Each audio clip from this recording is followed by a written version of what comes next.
el que cree que no perdonó su propio Hijo, sino que lo entregó por todos nosotros, ¿cómo no nos dará todo lo mismo?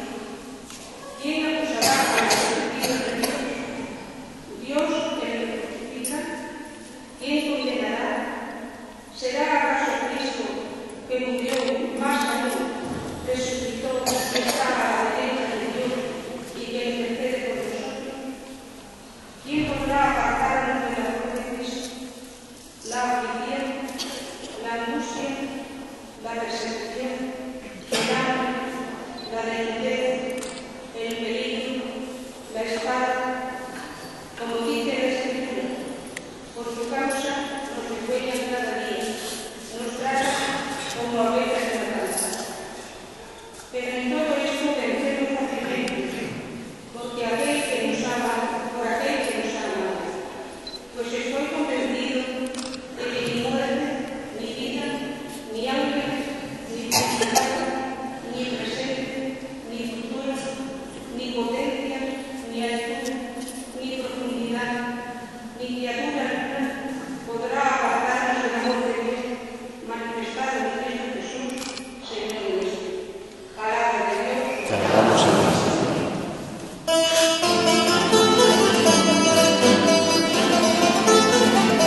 fundada por el célebre Alejandro Magno, la ciudad de Alejandría es famosa por dos cosas principalmente: por su célebre faro, el faro de Alejandría, y también por su no menos célebre biblioteca. De ahí que no es extraño que aquellos ciudadanos, sean o no creyentes, se les suponga una cierta cultura y una cierta sabiduría. Personas que se preocupan de algo tan fundamental como son los libros y los códices. Es extraño que solo pertenezca a un grupo o a una élite. Por eso la propia comunidad cristiana de esta ciudad tan importante en la antigüedad y tan famosa hoy día, también sin duda participó de ese movimiento cultural, de ese diálogo entre la fe y la cultura, como diríamos hoy día, de ese diálogo entre la filosofía de los griegos y lo que era el conocimiento directo de la revelación que a través del pueblo de Israel y a través del propio Jesús tenía la propia Iglesia. De ahí que la Santa Madre que hoy celebremos, ciudadana de aquel lugar, fuese también una eminente filósofa, alguien que había establecido ese diálogo necesario y no imposible entre la razón y la propia fe. Aunque conocemos muy pocos datos de la Madre, como sin duda algunos habrán repetido todos los años, y estos pocos datos os los sabréis de memoria, yo quiero solamente subrayar algunos aspectos que pueden venir bien para nuestra forma de entender y de vivir el Evangelio y la vida cristiana. Y el primero es este. A veces pensamos que el cristianismo es para gente un poco, si no de pueblo, sí con pocos conocimientos. Gente que fácilmente se cree las consejas de las ancianas o que se cree aquellos cuentecitos que no resisten la prueba no solo del algodón, sino sobre todo de la historia y de la ciencia. Y es una gran frase. Los grandes científicos de muchos tiempos han sido profundos cristianos y algunos de ellos sacerdotes. Con lo cual se demuestra perfectamente que desde antiguo la propia Iglesia que se ha preocupado de cultivar todas estas razones y todas estas virtudes y cualidades humanas no está reñida de ninguna manera con lo que hoy día podríamos llegar a ese necesario lenguaje e intercambio de ideas y de pensamientos entre la fe y la razón. A ello los invito yo también. La fe no solamente es para gente ilusa, que se contenta con 4 consejas y con 4 palabras y cuentecitos, como nos dicen habitualmente fuera de la Iglesia, repetidos por los sacerdotes para mantener la conciencia. Qué poco conocen la historia de esta Iglesia, qué poco conocen la historia de lo que ha sido el cristianismo occidental, preocupados de descubrir los secretos de la razón precisamente para confirmar aquello que nos había sido dado por la fe. Y cuando no éramos capaces de comprender en plenitud, para eso está la fe, para iluminar y perfeccionar, para moderar, como diría Benedicto XVI, aquello que ha querido Dios que ejerzamos y tengamos. Tenemos la razón para pensar y el pensamiento para ser libres. Esta jovencita, Catalina de Alejandría, aparte de ser filósofa, en un momento determinado descubrió la verdad de Cristo, la profunda sabiduría de Dios, la sabiduría de la vida.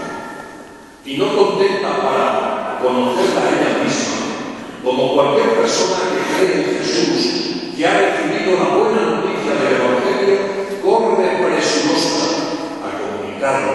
y corre presurosa a transmitir aquella verdad, aquel descubrimiento a lo que había llegado todavía joven. De ahí que convierta nada más y nada menos que a la mujer de Magencio, emperador, a alguien importante en el ejército y hasta unos 200 oficiales del ejército romano. Aquello verdaderamente era una auténtica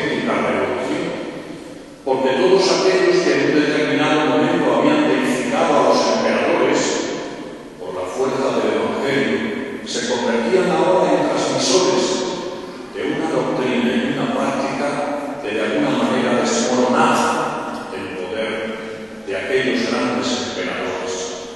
Esa fue la causa de su martirio y también de su condenación. Pero ¿y a nosotros qué nos enseña esta mujer evangelizadora? Que la comunicación del Evangelio no es solamente de los papas, de los obispos, de los sacerdotes o de los varones.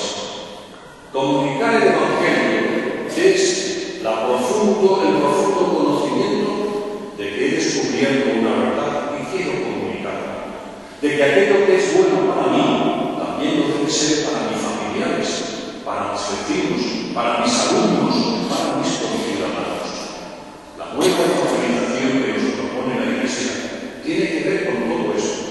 Si la nueva evangelización no está en boca de sindicalistas, de partidos políticos, de maestros, de gente de la cultura y de la ciencia, de filósofos, de obreros, de cualquier persona creyente, el Evangelio no llega, se estanca, porque aunque Valentín tiene grandes cualidades para atraer a la Iglesia y a la parroquia a todas las generaciones de este pueblo, sin duda alguna vosotros llevaréis a más comercios y a más mercados y a más casas que él, aunque quisiera. Ese convencimiento directo de la madre hacia los hijos, del joven hacia su compañero o su compañera de estudios, es lo que nos revela esta madre antigua y siempre nueva. Porque la fe no es de todos, es verdad, pero testigos de la fe debemos ser todos, los que hemos llegado a un convencimiento. Pues que cuando vosotros no tenéis una buena noticia, no corréis inmediatamente los jóvenes a las redes sociales y los más mayores a la plaza para que se enteren todas las vecinas. Pues eso hacía esta mujer, convencida racionalmente de su fe, para comunicarla por doquier a todos aquellos que la querían oír. Y la tercera enseñanza de esta mártir es que, a causa de su fe, no por su filosofía, a causa de su fe, recibió la corona de mártir. La verdad escuece a los poderosos. La verdad del Evangelio nos deja un poco aturdidos y con vértigo, porque en el fondo el Evangelio nos sitúa otra vez delante de Dios y también del espejo de nosotros mismos. Y nos preguntamos como Adán, que nos encontramos desnudos, sin ese revestimiento de la luz de Dios, sin esa compañía de Dios. Por tanto, hermanas y hermanos, no os den miedo, no os abunda el que os persigan, el que se burlen de vosotros, el que os señalen por la calle, porque estamos en el buen camino. Si os aplauden y os halagan las orejas, es que sois como los falsos profetas, a los que siempre se levantan mausoleos y monumentos. El cristiano es inconformista y va contracorriente, porque este mundo y los poderes de este mundo no pueden sufrir el amor de Dios, hasta que perfectamente convencidos lo aceptan con toda humildad. Queridos feligreses, hermanas y hermanos, glorifiquemos a Santa Catalina de Alejandría.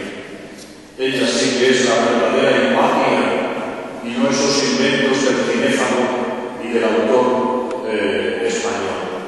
Ella es la verdadera empatía. Ella es la sacrificada por una sabiduría que no podía ser contenida en la biblioteca de Alejandría. Ella es la que con datos y no con historias ha sido verdaderamente martirizada y ha constituido para toda la tradición de la Iglesia hasta nuestros días una gloria de esta Iglesia, de tal suerte que su sepulcro, veneradísimo en el Monte Sion, la parroquia franciscana y latina de la ciudad de Belén, está consagrada a ella, donde se celebra la misa del gallo que todos conocemos por la televisión. Como también es titular de esta parroquia y conservamos en el monasterio un altar